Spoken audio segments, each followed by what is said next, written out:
Hai guys, selamat berjumpa kembali di channel novel populer viral yang keren ini. Sebelum mengikuti kelanjutan kisah Dev atau Camping yang semakin seru dan mendebarkan ini, mohon bantuan kalian untuk subscribe, like, komen dan share video-video yang ada di channel ini ya. Perlu diketahui bahwa novel Perintah Kaisar Naga ini adalah termasuk kategori novel ongoing. Jadi waktu update dan jumlah bab setiap hari menyesuaikan dengan update dari autornya. Perintah Kaisar Naga, bab 3891, 3892, 3893. Dev melihat api pamungkas gadis api itu, tiba-tiba membuka mulutnya, dan benar-benar menelan api pamungkas gadis api itu ke dalam perutnya. Kali ini, gadis api kaget. Di saat yang sama, 3 orang lainnya juga terkejut. Mereka mengetahui metode Yannu, tapi mereka tidak menyangka bahwa Dev akan mampu menelan api pamungkas gadis api itu. "Siapa kamu?" Gadis api memandang Dev dengan kaget dan bertanya. "Namaku Dev," kata Dev dengan tenang. "Dev," gadis api sedikit mengernyit. "Aku tahu, dia adalah orang yang buru dengan hadiah sumber daya 100 tahun oleh aliansi penyegel iblis. Hari ini kita akan menghasilkan banyak keuntungan." Orang kuat itu tiba-tiba teringat dan berkata dengan keras. Setelah mendengar ini, semua orang menjadi bersemangat. 4 orang mengepung Dev. "Wah, aku tidak menyangka kamu adalah Dev itu. Kamu benar-benar bisa membiarkan aliansi penyegel iblis memberikan sumber daya 100 tahun sebagai hadiah. Itu menunjukkan bahwa kamu juga luar biasa. Hari ini adalah nasib burukmu. Jangan pikirkan untuk melawan kami. Ayo, serahkanlah dirimu," kata lelaki tua itu dengan tongkat di tangannya. "Kalian ingin 4 orang berurusan denganku bersama-sama," kata Dev sambil tersenyum tipis. "Ya, kami hanya ingin menindas dengan beberapa orang lebih banyak. Jika kami bisa menangkapmu, kami berempat bisa langsung mengasingkan diri." Pemuda yang memegang kipas lipat berkata dengan penuh semangat. "Tidakkah menurutmu memalukan untuk menindasku dengan beberapa orang?" Dev bertanya dengan sengaja. "Memalukan? Hahaha, 4 pemburu terkenal kami selalu menindas yang lebih kecil, dan tidak pernah merasa malu. Jika kamu menyerah begitu saja, kami bisa membiarkanmu mati sedikit lebih bahagia. Karena kamu suka menindas orang lain dengan jumlah orang lebih banyak, maka aku akan mencoba membiarkan kalian tahu bagaimana rasanya ditindas dengan beberapa orang lebih banyak." Setelah Dev selesai berbicara, dia berkata kepada pesawat, "Turun, semuanya, dan regangkan ototmu." Setelah mendengar suara Dev, saat ini pintu pesawat perlahan terbuka. Luo Shouhai dan yang lainnya semuanya keluar dari pesawat. Lusinan orang mengepung 4 pemburu terkenal itu. Melihat pemandangan di depan mereka, ke-4 orang itu tercengang. Mereka tidak pernah menyangka akan ada begitu banyak orang di pesawat itu, dan mereka semua berkumpul. "Ini salah paham, menurutku ada kesalahpahaman." Setelah melihat ini, gadis api buru-buru mendekati Dev, mencoba menggunakan sosoknya untuk menenangkan amarah Dev. Melihat gadis api berpose di depan Dev, Baiqian dan Helena menjadi marah. Mereka berdua beraksi bersama, menangkap gadis api itu dan kabur. "Sialan, pelacur jalang, kamu berani merayu laki-laki kami, kamu bosan hidup." Baiqian dan Helena tidak bisa menahan diri, memukuli gadis api itu sampai hidungnya memar dan wajahnya bengkak. Dev terdiam saat melihat adegan ini. Tanpa diduga, para kultivator wanita di dunia surga dan manusia ini akan bertarung seperti wanita tua di dunia sekuler. "Tuan Chen, apa yang harus kita lakukan dengan 3 orang lainnya?" Luo Shouhai bertanya. "Singkirkan. Jika mereka berani memblokir pesawat kita, mereka harus diberi pelajaran," kata Dev. Setelah Dev berbicara, Luo Shouhai dan yang lainnya bergegas maju. Ketika pesawat itu perlahan lepas landas dan perlahan menjauh, ke-4 pemburu terkenal itu tergeletak di tanah. Masing-masing dari mereka terluka parah. Sepertinya mereka tidak akan pernah bisa merampok lagi di jalan selama sisa hidup mereka. Pesawat itu terus terbang ke depan, dan semua orang berbicara dan tertawa di dalam pesawat itu. Ji-Yun sedang mengemudikan pesawat itu, terus-menerus mengatur arahnya. Namun saat malam menjelang, beberapa sosok tiba-tiba muncul di depan pesawat. Ji-Yun buru-buru menghentikan pesawat dan berkata dengan sedikit tertekan, "Pesawat ini benar-benar menarik perhatian. Mengapa kita selalu menghadapi bahaya?" Semua orang melihat ke depan dan melihat 7 orang berbaris di depan pesawat itu. Orang-orang ini semua mengenakan kostum pavilion Wantong, dan salah satu dari mereka berteriak ke pesawat itu. "Siapa kamu? Mengapa kamu menerbangkan pesawat itu di wilayahku di pavilion Wantong? Apakah kamu bosan hidup? Di area ini, kapal udara pavilion Wantong sedang beroperasi." Tiba-tiba pesawat lain muncul. Pavilion Wantong mengira seseorang sedang merampok bisnis, jadi mereka mengirim orang untuk mencegatnya.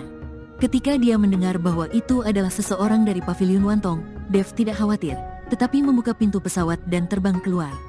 Sesampainya di depan semua orang di paviliun Wantong, Dev berkata dengan sopan, "Rekan-rekan tahu, saya adalah teman Penatua Xia dari paviliun Wantong, dan kami juga sangat akrab dengan Penatua Sun Anda. Adapun pesawat yang dioperasikan, dan orang-orang di dalamnya semua adalah teman saya. Kami akan pergi ke kota Nanjing. Saya harap ini tidak mengganggu." "Anda bilang Anda adalah teman Penatua Xia. Kalau begitu apakah Anda seorang teman?" tanya murid paviliun Wantong. Dev segera mengeluarkan token Penatua Xia. Ketika dia melihat token Penatua Xia, murid-murid paviliun Wantong ini menyingkir. Perjalanan berikutnya sangat lancar. Pada tengah malam, pesawat itu perlahan mendarat di kota Nanjing.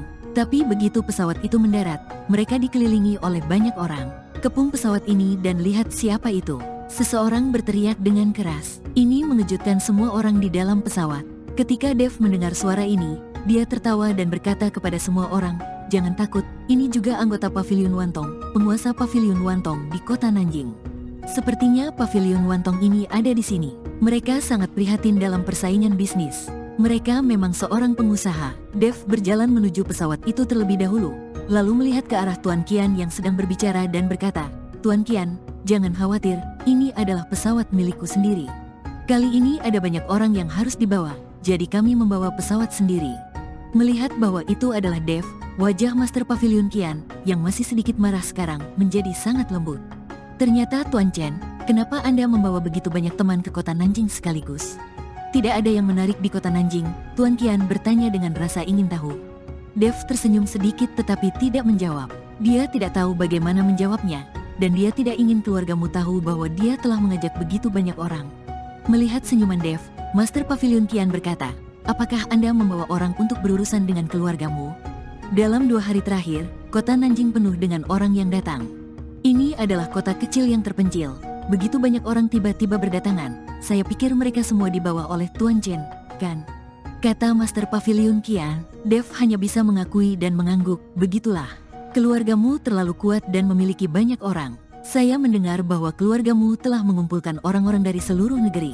Untuk membantu Istana Guanghan, saya hanya bisa berpikir untuk merekrut lebih banyak orang.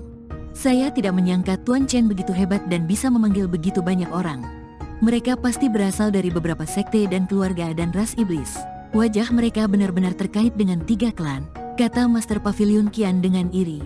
Temanku hanya membantuku, tapi Master Pavilion Qian lah yang secara pribadi memimpin tim ke sini pada jam selarut ini.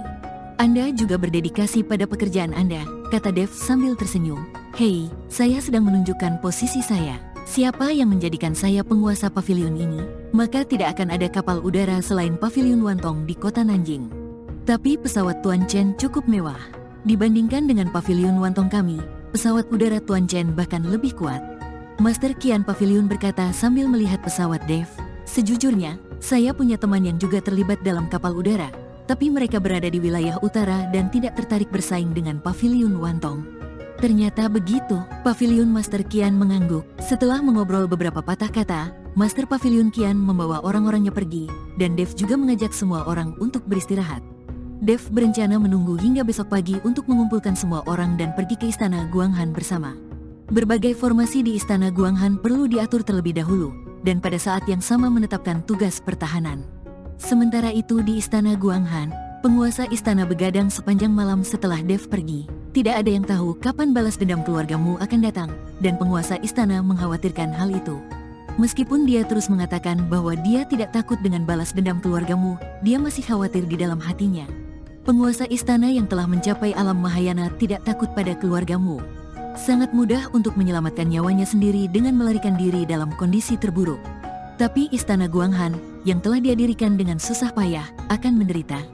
Murid Istana Guanghan tidak terlalu kuat, dan mereka kehilangan begitu banyak biarawati dan murid luar selama perjalanan ke daerah kutub. Sekarang, selain dari penguasa istana sendiri, Istana Guanghan mungkin bukan sekte kelas 2 dalam hal kekuatan. Jika keluargamu datang untuk membalas dendam, bagaimana mereka bisa menolak? Dan tambang batu kutub yang akhirnya ditemukan, apakah akan diserahkan kepada keluargamu? Kepala istana Guanghan memandang keluar jendela, matanya penuh kekhawatiran. Apakah Tuhan harus menghancurkan Istana Guanghan kami? Tidak bisakah membiarkan Istana Guanghan menjadi lebih mulia? Penguasa Istana Guanghan bergumam pada dirinya sendiri. Tuan Istana, kamu belum istirahat. Saat ini, Binglu masuk dan berkata, Apakah semuanya sudah diatur? Tanya penguasa istana. Formasinya sudah selesai, dan beberapa formasi sihir lagi telah dipasang di pintu depan. Sekarang istana Guanghan kita seperti ember besi, dan tidak ada yang bisa masuk. Binglu berkata dengan sangat percaya diri, tetapi penguasa istana Guanghan tersenyum dan menggelengkan kepalanya, karena hanya dia yang tahu bahwa formasi ini rentan terhadap keluargamu. Pergi dan istirahatlah, beritahu semua murid untuk memanfaatkan waktu berlatih. Mungkin tidak akan lama lagi akan terjadi pertempuran sengit. Oke, Binglu mengangguk. Meskipun Binglu tidak tahu seperti apa pertempuran sengit ini, dia merasakan perasaan tertekan karena mendekatnya bahaya dari kata-kata penguasa istana.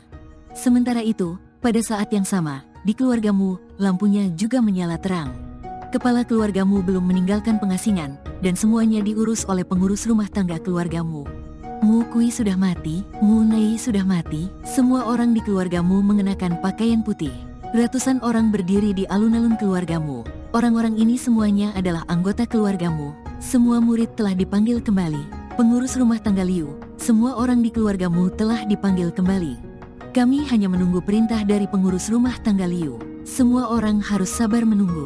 Kepala keluarga mungkin bisa meninggalkan pengasingan dalam 1 atau 2 hari. Pengurus rumah tangga melambaikan tangannya, dan semua orang di keluargamu sedang menunggu di alun-alun. Bahkan jika orang-orang ini tidak bergerak, mereka tahu bahwa hierarki keluargamu sangat ketat. Namun pengurus rumah tangga Liu ini, yang memiliki nama keluarga asing, mampu mengambil alih segala sesuatu di keluargamu, dan terlihat bahwa kepala keluargamu mempercayainya.